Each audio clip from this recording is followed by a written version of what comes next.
Alright, mga kaplastic. And this is me again, Big Sue. Right back at it again with another content. At isang viral na naman ang aking tatalakayin ngayong araw na ito o gabi sa inyong lugar. At ang tatalakayin po natin mga kaplastik ay ang tungkol dito sa isang Tacloban mass shooting na naganap nung nakaraang panglinggo mga kaplastik. At nagsalita na po ang mismong anti na pulis na yung pamangkin niyang si Steve Nash na ang kanyang tiyahin ay si Police Senior Sergeant Arla Ray Pasensya, mga kaplastik. Siya po ang nagmamayari ng baril na ginamit sa Tacloban school shooting na kasalukuyan pong nasibak sa pwesto dahil dito sa batang ito. Dahil itong batang ito ay ang katwiran ng kanyang auntie, kaya nainganyo niyang humabak ng baril ay dahil pangarap daw niya di umano na maging isang pulis balang araw. So wag na natin patagalin mga kaplastik. Ito po yung corresponding hearing mula kay Risa Hontiveros na sadyang tinutukan ng mga kalaban sa politika. Instead na pag-usapan yung malawakang malaalumalyang flood control. So dito sila tumutok mga kaplastik. So panoorin natin. Pero bago ang lahat, lumang iba. Ang daming natatawa dito sa slogan na to mga kaplastik, kung alam kung bakit. Para bagang ina-advocate ng mga artista na mga kriminal ay may karapatan ding mabuhay. At the same time at pinoprotektahan nila ito. Kaya nga base sa kanilang mga slogan sa kanilang t-shirt, children, not criminals. So kahit pumatay siya ng 15 o higit pa sa dose-dose ng mga inosenteng tao, ay hindi pa rin matuturing na kriminal ang mga batang ito. So ganito talaga kabugok ang mag-isip ang mga tao dito sa Pilipinas. Especially ang mga may kapangyarihan. Artista, gobyerno man. So panoorin na natin ang exclusive hearing na isinagawa ng partido ni Hontiveros. So eto na. Umaga po sa ating lahat. This public hearing of the Senate Committee on Women, Children, Family Relations, and Gender Equality is hereby resumed. Before we go further, I'd like to acknowledge the presence of Senator Raffy Tulfo. Salamat, Sen. Raffy, for being here. Thank you. And shortly, we will be joined by Senate President Sherwin Gatchalian and I believe online, Senator Bongo. So I will acknowledge them as they arrive. Matinding trahedya ang nangyari sa Tacloban at bago pa po ang ano pa man, gusto ko pong iparating ang aking lubos na pakikiramay sa mga pamilya na namatayan at lubos na pag-alala, hindi lamang ko kundi ng aming buong komite, pati dun sa mga batang nasugatan at lahat pa. Mga kunwari pa concern pa. Halata namang pinapaling nila yung issue na dapat ang pag-usapan talaga yung flood control mga kaplastik. Diba? Pero nung mga panahon ni Duterte, kahit yung mga drug addict ang nagre-reklamo, mostly Gabriela, CHR, at kung ano-ano pa mga party list na lintik na yan. Bakit ngayon sa panahon ng admin Bongbong Marcos? Bakit hindi nagre-reklamo at hindi nagngangaw-ngaw ang mga party list ng Gabriela at ang CHR mga kaplastik? Diba? Tapos ngayon, nagkakaroon ng interested interview o interested hearing ang Senate sa usapin tungkol dito na matagal na dapat tong tapos kasi nga nabigyan na ng hustisya o actually hindi pa yata nabibigyan ng hustisya dahil nasa juvenile process tayo eh. 'Di ba? Wala actually walang makukulong talaga sa mga minor literally. Pero kung gawin mo ito sa Saudi Arabia, sa Sudan at sa iba pa mga bansa na talagang most restricted country, eh baka hindi na umabot ng isang araw yan, patay na yan. Kasi may mga batas sila na kapag buhay ang kinuha, buhay rin ang kapalit. 'Di ba? So, yun, ganun talaga dito sa Pilipinas. Mas pinoprotektahan ng mga kriminal, mga addict, holdupper, rapist at kung ano-ano pang elements of crime dito sa Pilipinas na mas pinoprotektahan ng gobyerno na to. Dahil kasi ang leader natin, obvious nyo naman, di ba? Po ng mga kaklase, kaeskwela nila na na-traumatize sa teribleng trahedyang ito. Wala pong pwedeng pumuno sa na-suffer ng mga magulang ni Chris Lawrence at ni Joyancy o Yancy kung tinatawag siya sa kanyang pamilya at ni Ayesa. At mamaya ng konti acknowledge ko na mayroon ilan sa kanila, sa mga pamilya nila na makakalahok pa rin sa kabila ng kanilang matinding pagluluksa dito sa ating pagdinig at mamaya rin ilang mga miyembro ng pamilya ng mga nasugatan naman at hanggang ngayon ay patuloy na nagpapagaling na sobrang magandang loob din na sumama sa atin in person dito sa ating pagdinig ngayong umaga. Lubos po kaming lahat na nakikiramay, lubos po kaming nagdarasal para sa hustisya, para sa lahat. Nagdarasal po kami para sa maagang at ganap na paggaling ng mga nasugatan at lalong Dami patutsada nito. nataya ang komiteng ito na moving forward, mas proteksyonan ng ating buong gobyerno at ng ating buong lipunan ang ating mga bata laban sa ganitong klaseng karahasan at mga masasamang puwersang kumikilos sa palibot nitong mga karahasang ito. Alam nating lubhang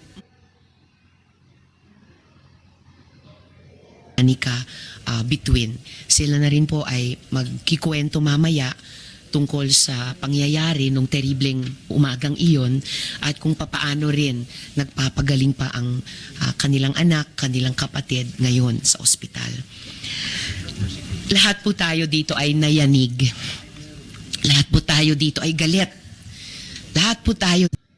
One angle that we are centering on today ay itong fenomeno ng online na Ito na naman tayo. Yung Gorbox yung pinaka-sinisisi ng gobyerno. Alam mo, nauso ang Counter-Strike 2000 mga ka-plastic, 2003, 2002. Way back. Pero wala namang laganap na nangyaring barilan ng mga estudyante ng mga kapanahunan namin nung nag-aaral pa kami ng high school mga ka-plastic. So bakit nagkakaroon ng mga ganitong insidente? Dapat bang sisihin ng mga online games mga ka-plastic? Palagay ko hindi. I think it's hindi po yun. May mga violent na content na mga gaming consoles pero ang tagal na po yan. Even yung Resident Evil nilalaro na namin yan. Counter-Strike, diba? Iba't ibang mga gaming console, online man o offline.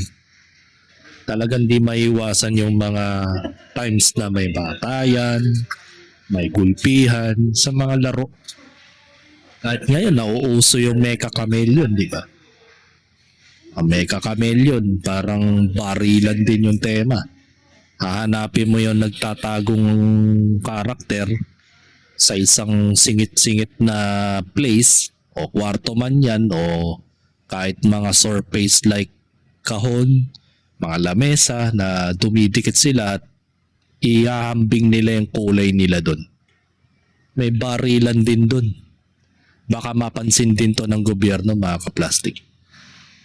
So nangangahulugan lang talaga etong gobyerno na to kung sino-sino na lang ang sinisisi.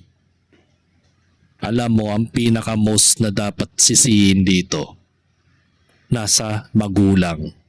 Pangalawa, yung pangalawang magulang nila, which is sa mga teacher. Simula nung lumabas ang Rapi Tulfo in action at nagba-viral na mga teacher na kung saan ay pinapahiya ni Rapi Tulfo dahil dinidisiplina lang naman nila yung mga bata kapag hindi gumagawa ng assignment, nagiging pasaway, at the same time, nawawala na yung pagiging terror ng mga teacher dahil konting kanti mo lang sa mga bata, magbabiral ka na sa Rapi Tulfo. Tapos makakasuwang ka na, mawawalan ka pa ng lisensya bilang isang teacher. Simula nung nawala yon at nag-emerge o biglang lumaki ang platform ng Rapi Tulfo dahil dito, marami ng mga estudyante na hindi na ginagalang ang mga kabataan, yung mga kanilang mga guro, mga kabataan na minumura nila yung mga teacher, pinapastos nila during the class. Meron pa nga times during the class ang iingay. Walang mga respeto, hindi marunong makinig. Yan ang unfortunately. Pinapakita lang talaga na may ganito talagang bata sa panahon ngayon. Kasi nga tinanggalan nila ng karapatan ng disiplina yung mga teacher Kasi sila yung pangalawang magulang, tandaan nyo yan. Sila yung tumatayong pangalawang magulang ng eskwelahan ng mga bata. Pero anong ginagawa ng Rapi Tulfo kapag nagbabiral at mayroong nababalitang pangaharas daw di umano? Nasabihan lang na hindi magaling, nasabihan lang ng tamang disiplina. Para kay Rapi Tulfo, isang krimen na yun. Ayan tuloy ang naging bunga. Ang mga bata, malakas na loob na hindi na gumalang sa mga teacher. At the same time sa mga magulang. Kasi tinaasan nila yung kanilang batas na kapag sinaktan mo ang mga bata, meron ng bawsi na tawagin kung tawagin, mga kaplastik. At meron na pong tawag dito, batas na nagpapa-mitigate sa mga nangaharas sa mga bata. Sa magulang, versus bata at iba pa. Yan ang nangyari. So tuloy natin to. Target ng kabataan para udyukin silang saktan ang sarili o kaya ay gumawa ng karahasan sa kapwa nila bata. Let me be clear. I am not calling for a total ban on online games. Wala akong sinasabi na ang naglalaro ng games ay gagawa ng karahasan in real life. Parang tanga ito mga to no? Kasasabi lang nila na yung online games ang dahilan kung bakit nagiging marahas sa mga kabataan. Tapos ngayon bigla siyang iiwas. Dahil wala silang sinabi na hindi lahat ng online game. Diba? Bigla nilang ipapaling na hindi daw nila pinipilit o hindi nila isinisisi sa online games yung mga nangyayaring karahasan sa eskwela. Puta, bago pa nangyari ang Gen Z, mga kaplastik, panahon pa ng Counter-Strike. Inuulit ko. Wala namang nangyayaring patayan ng mga panahon namin. Alam mo ang pinaka-difference nito o pinaka-problema? tinanggalan nyo kasi ng karapatan ng mga guro na magdisiplina sa kanilang mga bata o sa mga estudyante. 'Di ba? Kasi kapag dinisiplina nyo yung mga estudyante nila, ang tawag doon karahasan. Napalo lang sa kamay, sa palad, nabato lang ng eraser sa muka, tawag doon karahasan. Matutulpo agad.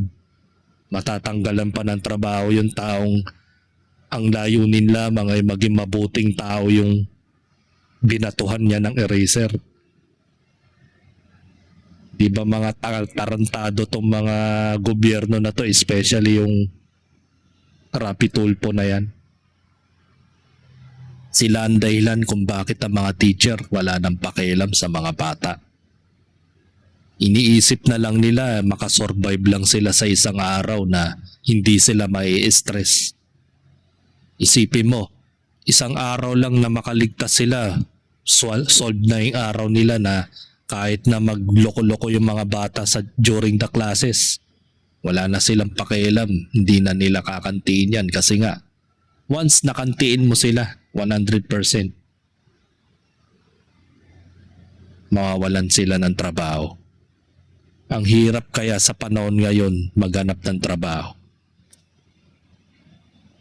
Lalo na yan, tumataas na ang inflation dito sa Pilipinas.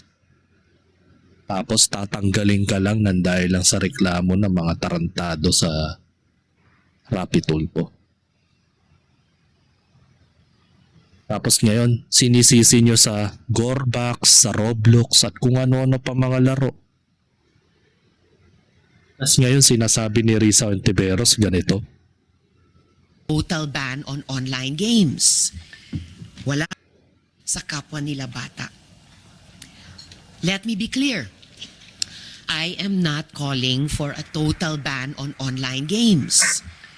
Wala akong sinasabi na ang naglalaro ng games ay gagawa ng karahasan in real life. Tarantado, di ba? Kasasabi lang nila sa post ng kanilang na sinisisi nila ang Gorbox, Roblox at kung ano-ano pa mga online games. Tapos sinasabi nila na wala silang sinasabing total ban.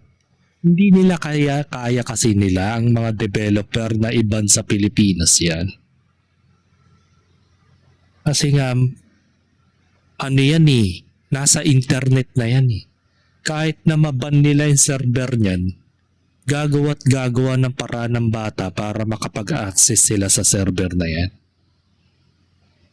Halimbawa, kung ikaw ay under 18 years old, gusto mong manood ng porn video, o yung mga bold kung tawagin, magagawa ng paraan ng bata yan.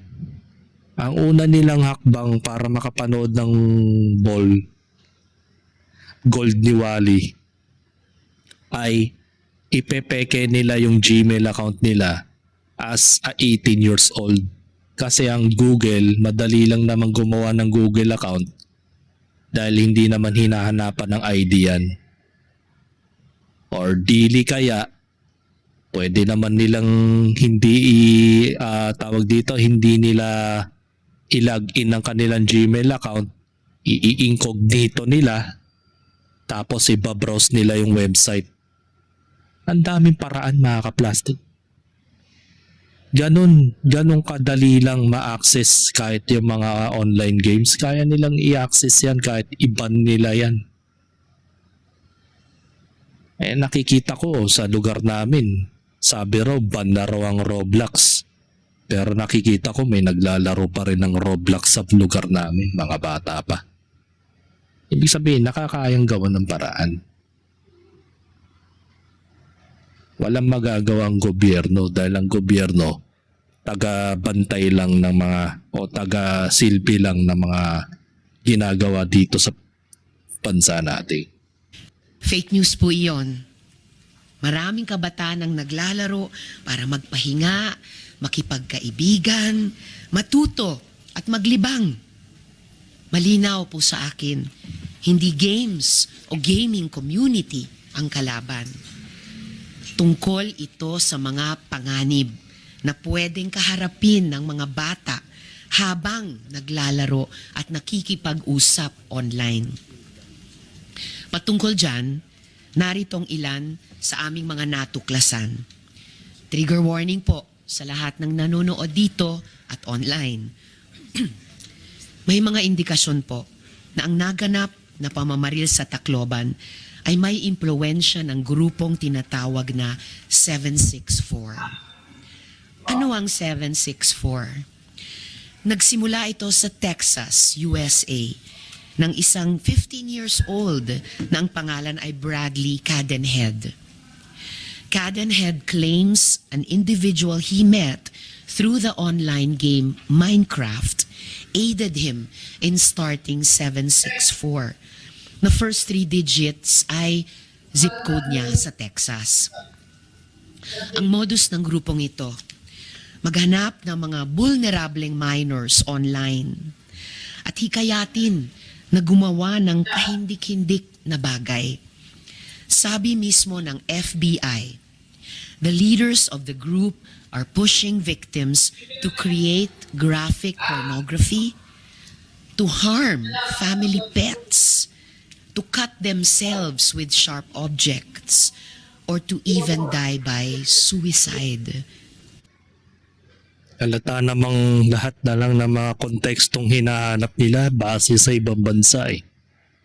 Maaari naman pwede mangyari yun, pero mga bata kasi mahilig yan sa mga bagay-bagay tulad ng panonood sa mga Hollywood movies o yung mga yan tulad yan sinasabi ni Risa Ontiveros.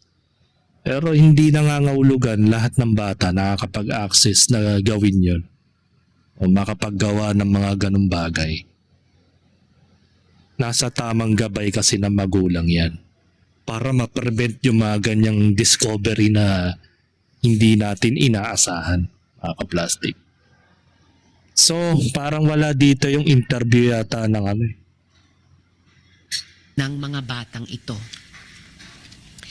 We have been able to So, dito po tayo.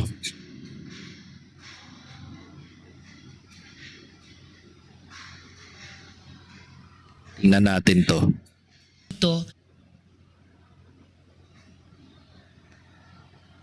So, ito, panoorin natin to.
Parang ang layo naman ng konteksto ni Risa, no? Hindi naman ganun ang ginawa ng dalawang biktima, ay dalawang suspect. Actually, kabaligtaran yun eh. Hindi naman sila nag-push through sa ibang tao na pumatay din ng mga kapwa. Sila mismo ang gumawa. Malayo ang konteksto ni Risa. Ewan ko ba bakit walang interview. indikasyon na yang mga NVE may rin So wala eh, nakakabuisit. Ito, tingnan natin to. Panoorin natin ito. Ito. Nash Pasok is ito. my nephew. Is your nephew. So paano po nakuha ni Elias Nash yung baril nyo kalagay nasa kwarto nyo pero nakalagay sa isang plastic container? Nash unlawfully entered my own house. It's not a room po. It's my own house. So house. Yes po. He forcibly damaged my locker. It was locked. And my house was locked as well po, ma'am. Pero yung locker ay plastic locker. Plastic locker, and my firearm was inside a gun box. The locker was as well locked po. And I am only the one who had possession of the keys to my house, ma'am. Paano nalaman nung inyong pamangkin na yung baril ninyo ay doon niya makukuha doon sa sabi mong naka-plastic na lalagyan?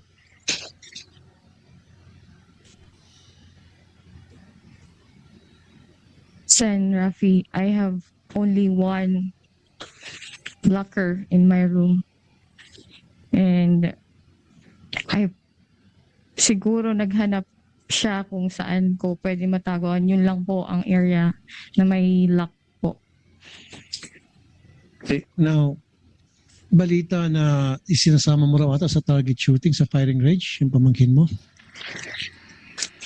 Sen, I only bring him once. You brought him just once. Just once. Bakit? Anong reason? Ba't nyo siya dinala sa firing range para turuan na mag-firing? Anong dahilan? He usually told me that he wanted to be a police officer like me. He looked up on me. Yun po, he wanted to be a police officer, and he was asking if I could bring him sa firing range. Pero alam niyo po na hindi dapat dahil siya po ay minor, he's not supposed to be inside a firing range.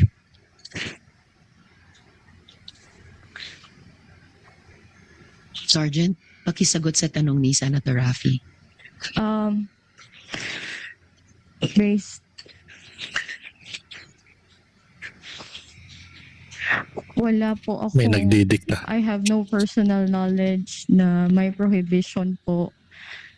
Staff Sergeant, excuse me, Senator Raffy, nanumpa po kayo kanina at kayo po ay kawani ng Philippine National Police, ang pangunahing law enforcement institution ng ating bansa. Pakisagot ng makatotohanan sa tanong ni Senator Raffy.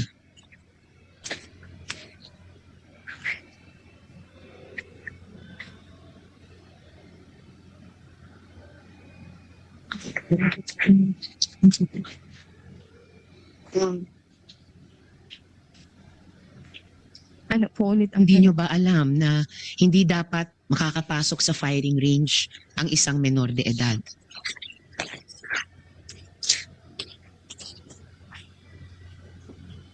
Hindi po. That's amazing, Senator Raffy. And Nash is my is your nephew. So ito, basahin natin yung comment. Kung makatwiran ba yung sinabi ni Sergeant. Bawal magdala ng baril ang pulis. Kasi sa the next day, bawal na. Bawal na ang pulis. Si Rista gusto din yata maging pulis. Ayun. Sabi ni Oriza, the short answer is no. There is no provision in Republic Act number 1059-1 or its implementing rules that generally prohibits minor from entering or using a PNP accredited firing range. In fact, the law contemplates situations where minors may lawfully participate in shooting sports.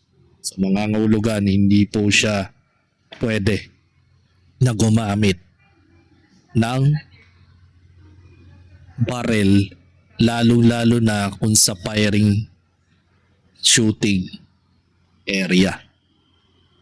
So, sabi ni reply dito, may nagtanong sa kanya. So, it's neither legal or illegal. Sabi dito, there's no crime as long as there is no law attached to it.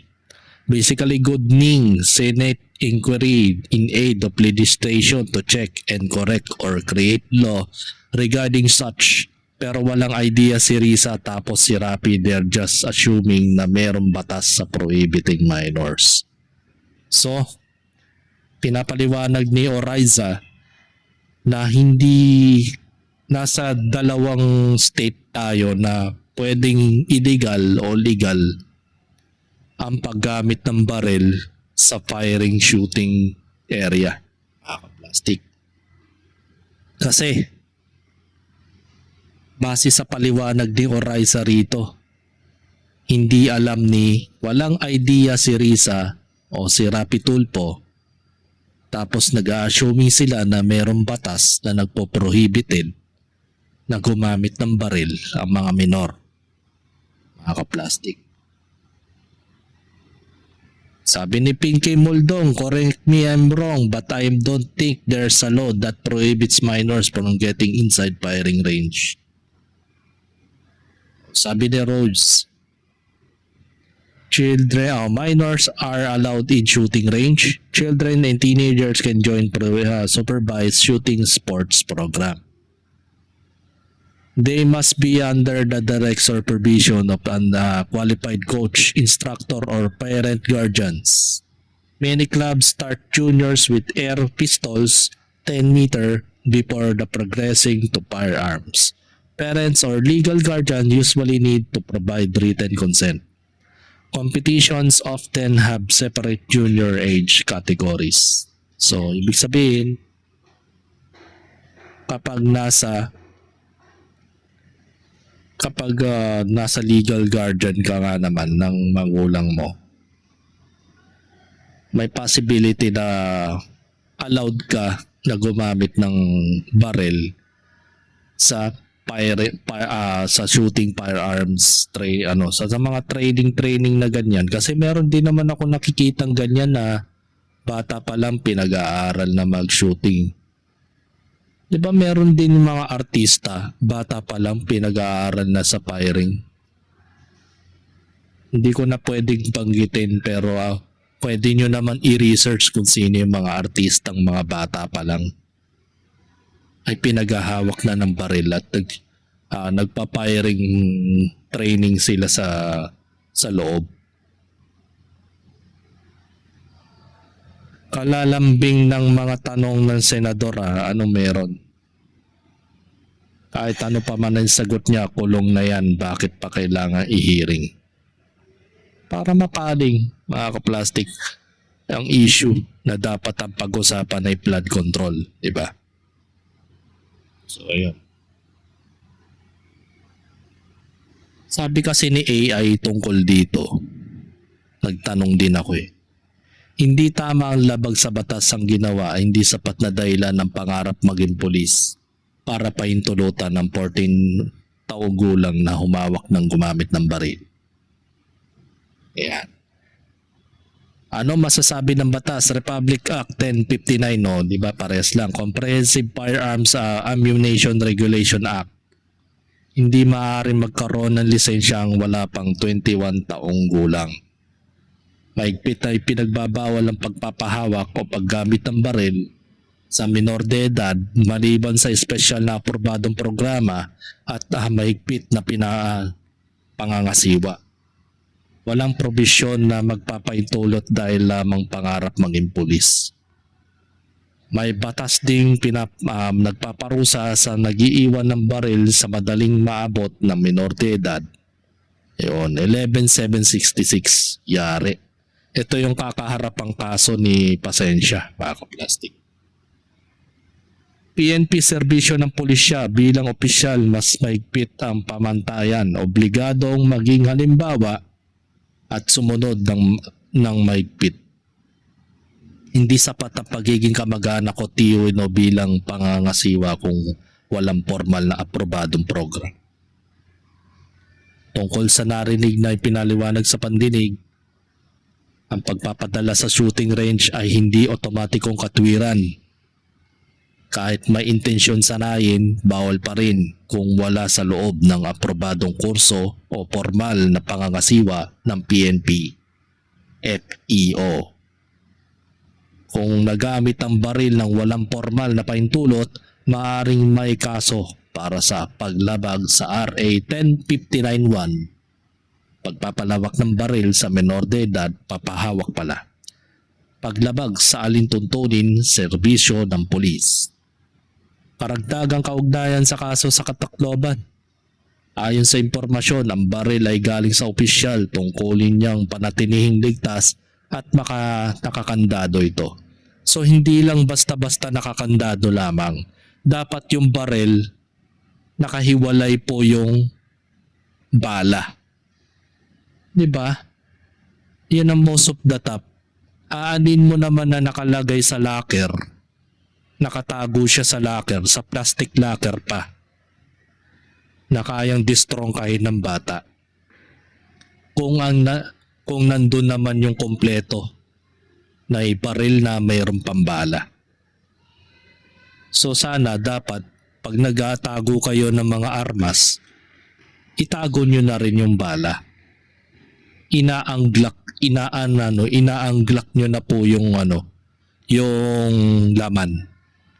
Na sa gayo makuha man nila yung baril, hindi nila magagamit kasi walang bala. Yun yung pagkukulang ni Police Sergeant Pasensya. Ang pagpapahawak dito ang 14 taong gulang ay naging daan sa trahedya.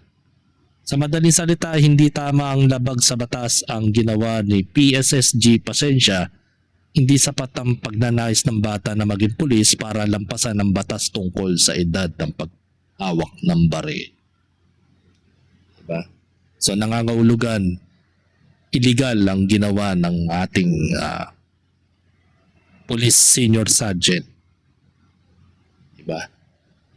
Yan ang nakakalungkot. Pero ganun talaga, maabot sa punto na hindi talaga naiiwasan na kahit maging sila mismo ay meron ding pagkukulang. Kapag alam mo ang mga bata ay mahilig sa mga ganyang bagay, pinagbabawal pa lang from the start na paghawakin ng baril ng bata. Kasi iba kasi ang arousement kapag ikaw ay nakakahawak ng baril eh. Diba? So panoorin natin yung video ng mga biktima ni Steve Nash at anong kanilang masasabi. Meron po ba kayong gustong ibigay na mensahe sa ating gobyerno?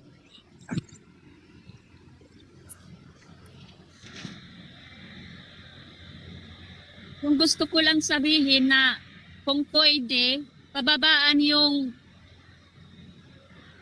edad na pwedeng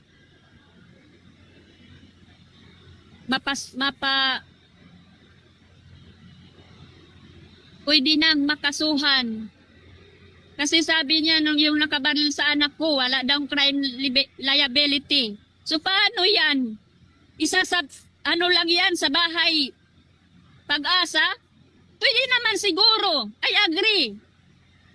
Yung sinabi ni Tulfo, I agree po. Yung sinabi niya, pwede naman siyang makulong doon sa ibang pasilidad na pwede sa kanilang edad para din nila maramdaman yung sakit, yung parusa na karapat-dapat sa kanila eh. Disiplinahin din sila. Kaya nga yung bata, pag makakasala, di ba? Pag bata yung makakasala, di ba, may disiplinahin, turuan ng maayos, turuan ng tama. Sabihin na yun, hindi yung tama yung ginagawa mo. Hindi yung tama. Di ba paparusahan yan? Papaluhurin? Papaluon ng senturon, di ba? Eh yung bata na yan, nakamatay yan eh. Nakamatay yan. Nakamatay yan ang tao. So ano? Ibababahay pag-asa lang yun? Ha? So dapat may pasilidad din na karapat dapat sa kanila. Maramdaman din nila yung sakit.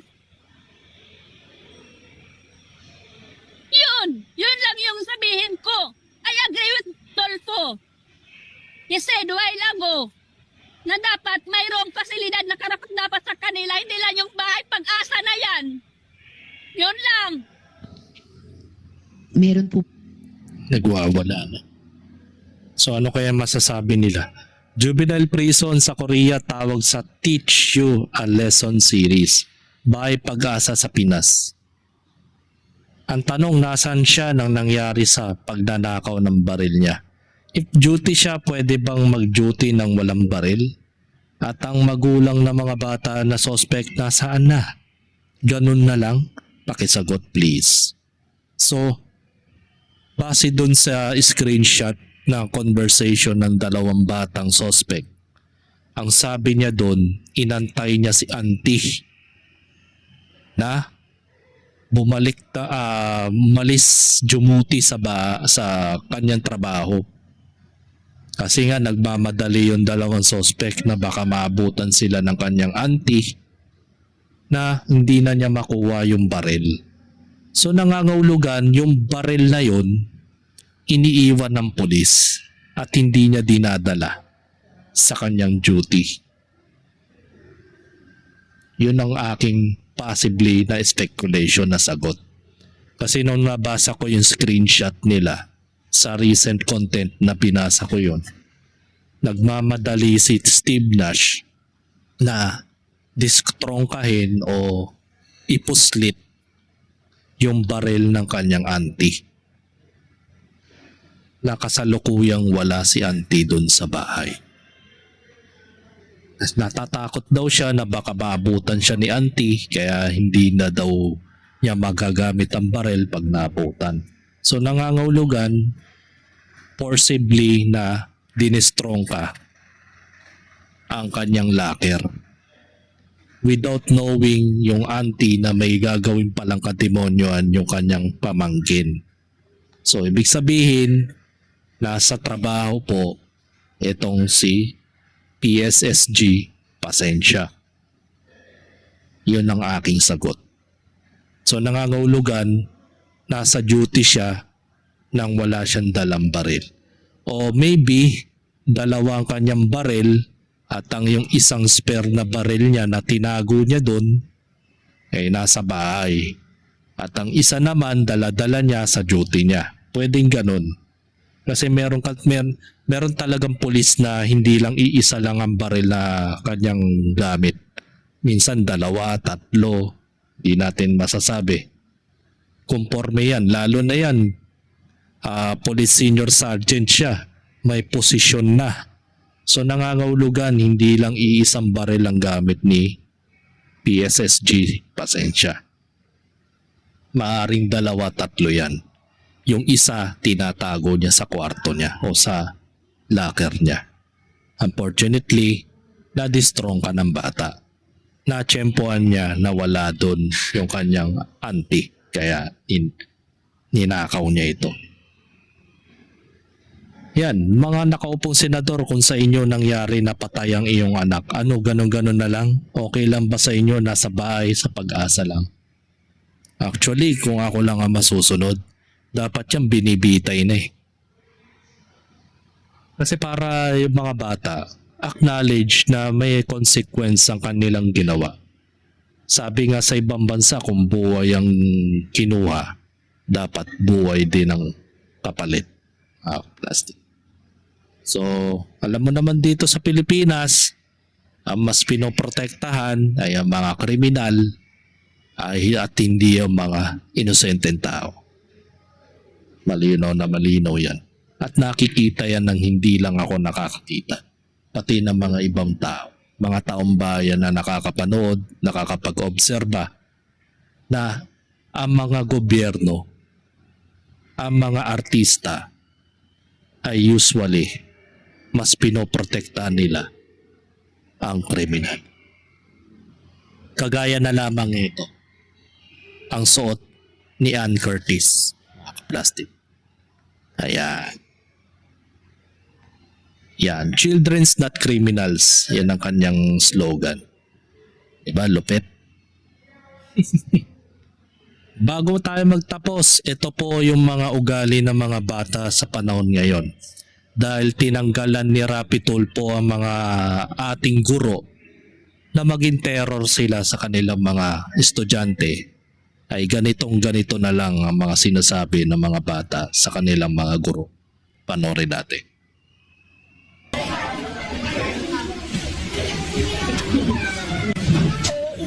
Chat namin sa English, guys. Yung inang-ina mo, shout out sa'yo. Shout out sa teacher namin sa English po, kinang-ina mo ang OA. Bakit ka? Shout out sa'yo, tol. English, na po. Pulutin ko buklo. Nakita niyo po yung nagba-viral na video ng mga estudyante. Di ba? Nakita nyo na. Mga bata ngayon wala nang respeto. Dahil simula nung lumabas ang Rapi Tulfo in action at lahat ng mga teacher na narereklamo ng mga batang na napalo lang sa kamay, pinalabas ng eskwelahan, ay inireklamo na agad at kinonsider as harassment, ay yun na. Natanggalan na ng lisensya at trabaho ang mga teacher dahil sa ginawa ni Tulfo. At nagkaroon ng lakas ng loob ang mga kupal na estudyante sa panahon ngayon na hindi nila galangin ang kanilang guro. Kaya ngayon, makakaranas tayo ng mga ganyang bagay na hindi na nire-respeto ang mga mas matanda sa kanila. So hanggang dito na lang ang aking opinion, and this is me again, Big Sir Lag, nagsasabi, ang mga plastic ay matagal mabulok dahil ang mga plastic ay toxic. Kaya, what's up mga ka-plastic? And this is Kambid, commentary video ng video live stream. Signing out. Alright. Mga ka-plastic, kung nagustuhan nyo ang aking video, isubscribe nyo lang ang aking channel. At the same time, i-hit nyo rin ang notification bell at yung all para ma-notify kayo sa aking susunod ko pang video sa aking YouTube channel. Maraming salamat po mga ka-plastic.